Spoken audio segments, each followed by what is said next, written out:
No, you got to compete against them, man. You got to compete against them. You got to keep a body on them. You got to keep a contested hand up at all times against these guys. And sometimes that's still not enough. You got to mix in different coverages. And they've seen them all, but you still got to throw the kitchen sink at them and try to shut them down or at least slow them down. And that's what our habits were. The habits we're trying to build is how do we not only defend as a team, but if we have to play against the elite of the elite, how do you slow them down? Probably the best, as good a pair you're going to see this year, right? Absolutely, they're in that top 5 category of backcourts. And on any given night, they can be the best looking backcourt in the league. So this is a great opportunity for us. With Knox, one of the knocks on him coming in college was his motor wasn't always there, wasn't always high. What do you think of him from that standpoint? Up and down. Okay. Still learning how to consistently play at a high motor. But that's something you can work on and build and harp on and really try to push into him. And that's what we're doing, showing a lot of film to him, opportunities where he could have cut, ran harder, did something with his athleticism. Because that's the biggest thing I'm trying to get him is let his body go and do what it can naturally do and have confidence in that. And so, but those take reps too. You guys, the last few games have been scoring, but obviously the assist totals have still been kind of low. We went from Yeah. Is that kind of a weird balance that you have to walk? Yeah.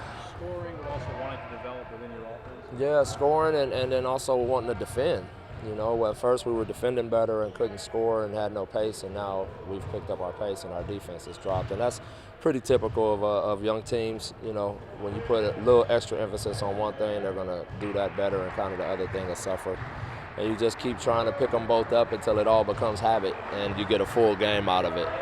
But I have been happy with our pace. I think our rank the last 2 or 3 games in pace, according to the rest of the league, was top 5. So that was good. It was just, I thought we just had those pockets of the game where we let our defense totally go, and we give up a monster quarter. Well, Frank, what do you need to see from him? And have you made any determinations about what position is best for him yet? Not really. It's been good at both. It's been bad at both. He's had his struggles. He's had his good moments. So I just keep harping to him, like even last night, I told him he got a couple rebounds and he outletted it.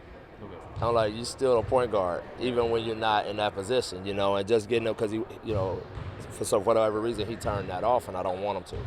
So even when he's at a small forward or a 2-guard spot, I still want him thinking offensively like a guard. And so it's just getting that habit and picking his spots and seeing his opportunities. Did Courtney do anything more today? Today he had more sweat. He hit a little bit, so that was good to see him out there competing. So that's a real positive sign. Do you have any idea when he might be able They to didn't give me a available? time, but Okay. this was his first day of really actually hitting. So With a young team, you're finding yourself in games, and then there's these little things that maybe you're not handling the ball right, or maybe taking a bad shot, or there's the little things now you just got to educate them on these young. yeah, it's details and sustained effort. Again, these young guys that still play 40 minutes, and I got to get them to understand 48 minutes is the deal. And the good teams, they can beat you in those situations if you let your guard down, but the great ones blow you out.